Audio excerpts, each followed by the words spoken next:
आगे चलते हैं। आज बड़ी खबर में भी we have a lot to share. कुछ ज़िमनी इंतखाबात, बल्दियाती इलेक्शन, इस हवाले से है। देखते हैं आज की बड़ी खबर।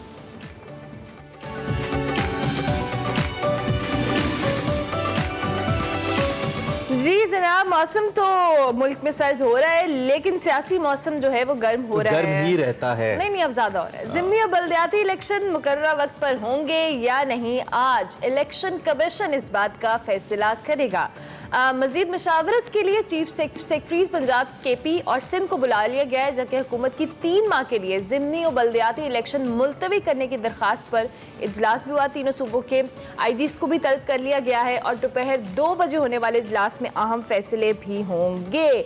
दूसरी जानिब इमरान खान साहब अपनी जो कह लेना सियासी हिकमत अमली है वो बताने के लिए तैयार नहीं है और वो अपने कारकुनों को लॉन्ग मार्च के लिए जो है इस्लामाबाद बुला रहे हैं। और दूसरी जानिब अगर हम बात करें, ये दावा करें कि लॉन्ग मार्च का जो पूरी हुकूमत, उन्होंने कहा कि लटक भी जाए तो उल्टी भी हो जाए तो कुछ नहीं कर सकेगी, क्योंकि वो अपना लॉन्ग मार्च करके रहेंगे। कोई एक इमरान खान साहब का ऐसा मार्च है जिसके बारे में उन्होंने कहा कि तारीख का सबसे बड़ा मार्च होगा? इस दफा भी कह रहे थे, कल जब कह रहे थे मैंने कहा कब होगा? हर जलसे को भी मार्च की शक्ल ही बता सबसे बड़ा जलसा, तारीख का सबसे बड़ा मार्च। खैर, अवाम पर दबाव बढ़ा रहे हैं जी इमरान खान साहब, और ख़ास तौर पे जो अपने फॉलोअर्स हैं उन पे दबाव बढ़ा रहे हैं कि वो तैयार हो जाएं।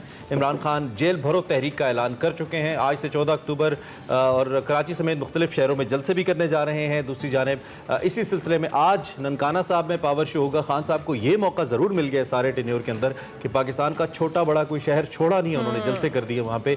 16 अक्टूबर को कौमी और सूबाई इलेक्शन लड़ने की भी तैयारी कर रहे हैं। और ज़िमनी इलेक्शन के हवाले से हम अगर बात करें, अगर वो हो पाते हैं या नहीं हो पाते, आज इस हवाले से इलेक्शन कमीशन भी फैसला करेगा। इसके साथ साथ राना सनाउल्लाह की गिरफ्तारी का मामला और बड़ा दिलचस्प मामला है।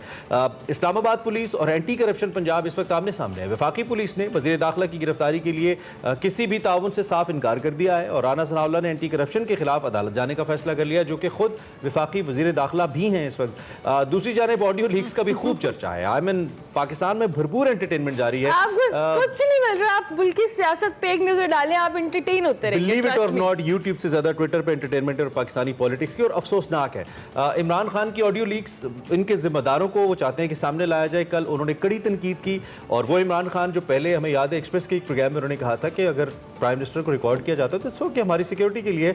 कल उन्होंने कहा हमारी एजेंसियों को और कोई काम नहीं, हमें रिकॉर्ड करती रहती हैं जी। और इस मामले के लिए DIT से तहकीकात चाहते हैं, जिसके लिए उन्होंने अदालत जाने का भी फैसला या इंदिया दे दिया। इस बात पर हम बात करेंगे। सूरत हाल पर बहुत सारी हैपनिंग है। हमारे सीनियर एंकर पर्सन तज्जियाकार कामरान यूसुफ हमारे साथ मौजूद है। Kamran, thank you very much and a very good morning.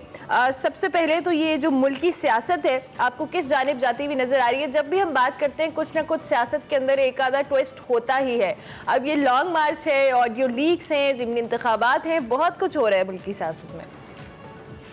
देखिए, पाकिस्तान में एक लाइन हमेशा कही जाती है कि पाकिस्तान दोराहे पे खड़ा है, और वो दोराहा जो है वो मेरे ख्याल में 75 ईयर से हम दोराहे पे ही खड़े हैं। और आज भी मुझे लगता है कि हम दोराहे पे ही खड़े हैं।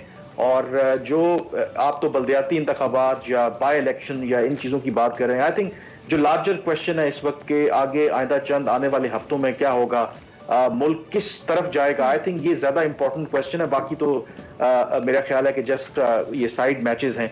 और जो हालात इस वक्त नजर आ रहे हैं, I think on the face of it, दो के हुकूमत भी है, इमरान खान साहब लॉन्ग मार्च की बात कर रहे हैं, बाकी बयानात भी सामने आ रहे हैं जमहूरियत के साथ खड़े होने की, और ये चीजें हालात कुछ मुझे लगता है कि ठीक नजर नहीं आ रहे। आई थिंक जो एक सेंस होती है कि अल्लाह करे कि कुछ ऐसा वे आउट निकल आए कि चीजें शायद मजीद खराब ना हो। लेकिन एज ऑफ नाउ जो मेरा अपना बेस्ड ऑन जो पास्ट इवेंट्स हैं, जो तजुर्बा मेरा रहा है और जो कुछ इस्लामाबाद में आपको देखने को मिलता है, अगर उन डॉट्स को कनेक्ट करें तो things are not looking pretty good, I should से।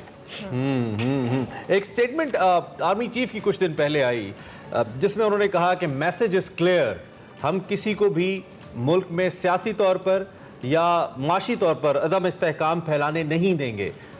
ये मैसेज किसके लिए था आपके ख्याल में? देखें, इसमें इसके बारे में बहुत कुछ कहा जा चुका है, बहुत से लोग कमेंट कर चुके हैं, क्योंकि इसकी टाइमिंग बड़ी सिग्निफिकेंट है कि एक तरफ इमरान खान साहब ये धमकी दे रहे हैं, ऐलान कर चुके हैं कि वो लॉन्ग मार्च करेंगे। तो इस तनाजुर में अगर आप देखें तो ये बयान यकीनी तौर पर तहरीक इंसाफ और इमरान खान साहब के लिए, और उसकी वजह ये है कि जाहिर है कि इस वक्त अगर आप पाकिस्तान के मसाइल देखें तो नंबर 1 जो इशू है वो है इकोनॉमी, और इकोनॉमी आपकी तब ठीक होगी जब इस मुल्क में पॉलिटिकल स्टेबिलिटी आएगी। और अगर इमरान खान साहब लॉन्ग मार्च लेके इस्लामाबाद आते हैं तो जाहिर सी बात है कि पॉलिटिकल डिस्टेबलाइजेशन होगी, और जो हम कुछ अरसा पहले ही दिवालिया होते होते बचे हैं तो उससे यकीनी तौर पर मजीद मसाइल पैदा होंगे।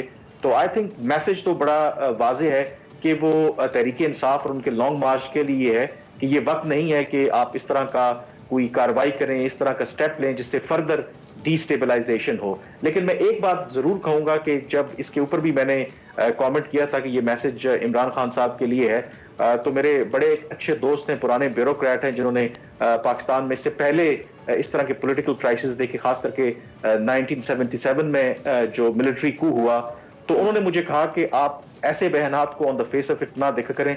मैं तो आई विटनेस हूं कि जो 1977 का गालिबन 5 जुलाई को जो तख्ता उल्टा गया था जुल्फकार अली भुट्टो का, उससे चंद रोज पहले पाकिस्तान के तमाम सर्विसेज चीफ्स ने एक बाकायदा तौर पर बयान जारी किया था कि वो डेमोक्रेटिक गवर्नमेंट के साथ खड़े हैं। जब पीएनए का उस वक्त एहतजाज हो रहा था, कुछ रोज के बाद क्या हुआ तो कहते हैं कि आप मुझे वो समझाने लगे कि मैं तो आई विटनेस हूं पाकिस्तान की तारीख का क्या होता रहा है।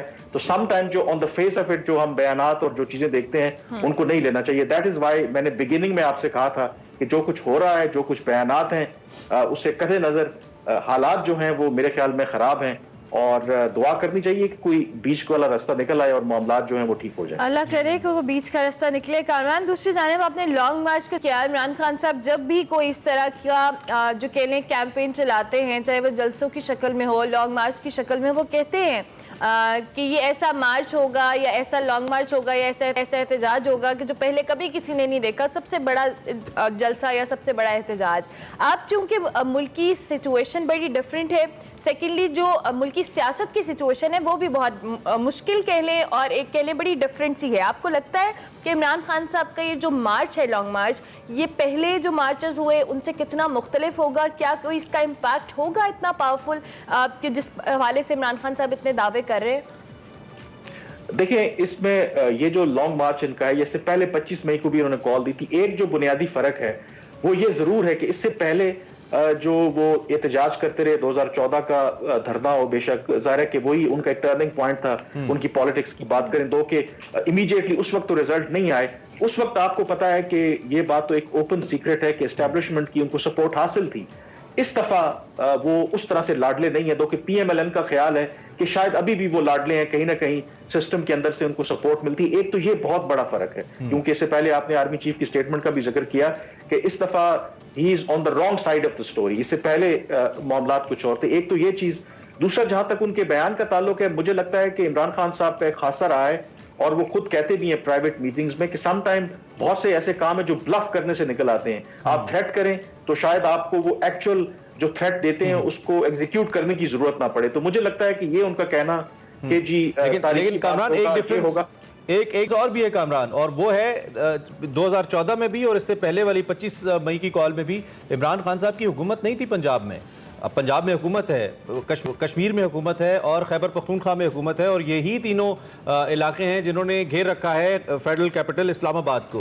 आई मीन सारी प्रोविंशियल सपोर्ट मिल रही है उनको, और सीएम पंजाब पहले ही कह चुके हैं। महमूद खान साहब वैसे ही उनकी एक कॉल के ऊपर है, उनके एक मैसेज के ऊपर है जिनका हेलीकॉप्टर वो इस्तेमाल करते हैं। तो मेरे ख्याल में इमरान खान साहब के लिए अब सूरत हाल उतनी मुश्किल नहीं है, अगर एक जानिब वो लाडले नहीं है, दूसरी जानिब उनकी हुकूमतें हैं इन जगहों पर। जी, ये बिल्कुल आप ठीक कह रहे हैं कि उनको एक पंजाब में और केपी में गवर्नमेंट होने की वजह से ये बहुत बड़ा एडवांटेज है। अब केपी से तो उनको हमेशा से, इससे पहले भी जो उनके एहतजाज हुए इस्लामाबाद के अंदर, जो 25 मई वाला भी लॉन्ग मार्च था, ज्यादा सपोर्ट उनको केपी से ही मिली है। अब जहां तक पंजाब का ताल्लुक है, खास करके पंजाब की जो मशीनरी है, वहां पे परवेज इलाही साहब जो है इस वक्त वजीर आला हैं, लेकिन वजीर आला अगर पंजाब, उनको परवेज इलाही साहब को ये पैगाम मिला कि रियासत और रियासती इदारे इस दफा इमरान खान साहब के साथ नहीं है, तो मेरे नहीं ख्याल कि परवेज इलाही साहब उस तरह की सपोर्ट उन्हें देंगे जिसकी तरह की सपोर्ट जो है वो इमरान खान साहब तवक्को कर रहे हैं, एटलीस्ट पंजाब के लेवल तक। हाँ, इन दिनों में कुछ चीजें तब्दील हो गई,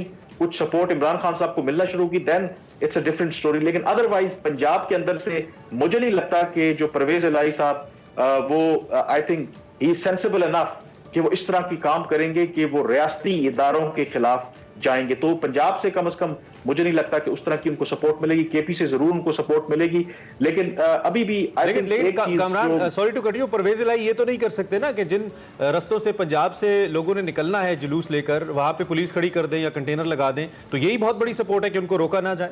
ये बहुत बड़ी सपोर्ट है।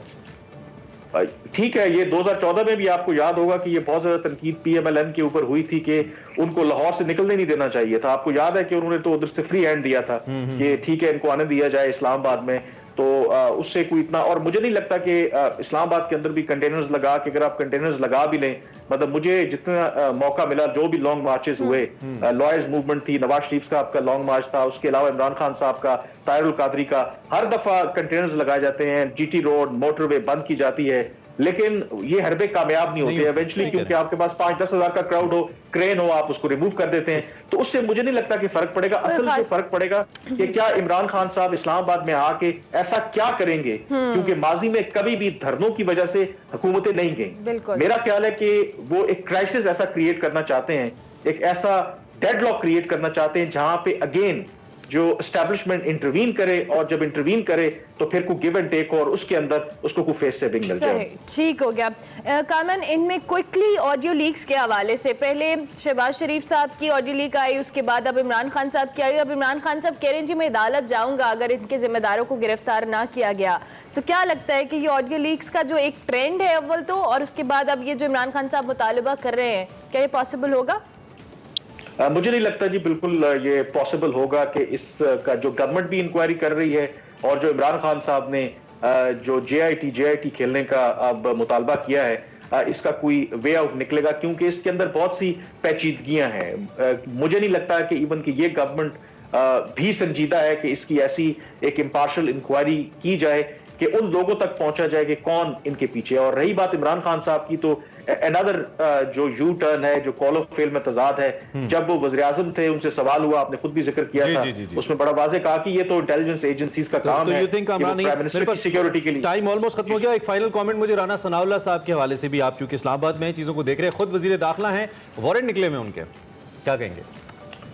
मुझे नहीं लगता कि उस पर भी कुछ बेशक उनके वारंट्स निकले हैं, आफ्टर ऑल वो वजीर दाखिला है, और जाहिर है कि वो बड़े पावरफुल हैं, तो उन्होंने चेंज भी कर रखा है, तो कोर्ट वगैरह से कोई रिलीफ मिल जाएगा जाहिर है। लेकिन ये टैक्टिक जरूर है पंजाब गवर्नमेंट की, तहरीक इंसाफ की, किसी तरीके से, क्योंकि राना सनाउल्लाह आए रोज जाहिर है की धमकियां देते भी हैं, और 25 मई को जो फिजल आउट हुआ था इमरान खान का लॉन्ग मार्च, उसमें क्रेडिट भी राना सनाउल्लाह को देते हैं। तो पॉलिटिकल पॉइंट स्कोरिंग हो रही है, बट आई डोंट सी के राना सनाउल्लाह जो है वो गिरफ्तार होंगे। ठीक है Kamran, thank you very much. Thank you very much. Kamran Yusuf हमारे साथ मौजूद थे। जाते ब्रेक पर जाने, लेकिन जाते जाते आपको बताते चलें कि आज बच्चियों का आलमी दिन मनाया जा रहा है। मकसद इस दिन को मनाने का ये कि छोटी बच्चों के हकूक के बारे में आगाही फैलाई जाए, उनको जो दरपेश मसाइल हैं उनको उजागर किया जाए। और दुनिया के मुख्तलिफ ममालिक की तरह पाकिस्तान में भी कम उम्री की शादी सबसे अहम मसला है। भारत और पाकिस्तान में अगर हम बात करें, लाखों बच्चों की कम उम्र में शादी कर दी जाती है, और कम उम्र की जो शादी की बड़ी वजह है इसे गुर्बत करार दिया जाता है। तो इसी हवाले से आज का दिन मनाया जा रहा है कि छोटी बच्चों के जो हकूक हैं उनके हवाले से अवेयरनेस दी जाए। बिल्कुल अवेयरनेस दी जाए, और आप अपना रोल जरूर प्ले कीजिए इस हवाले से। कहीं ऐसा कुछ केस देखते हैं उसके लिए आवाज़ उठाइए और सपोर्ट कीजिए ऐसी फैमिली को जिसको दबाया जा रहा हो बच्चियों के मामले में। ब्रेक लेते हैं।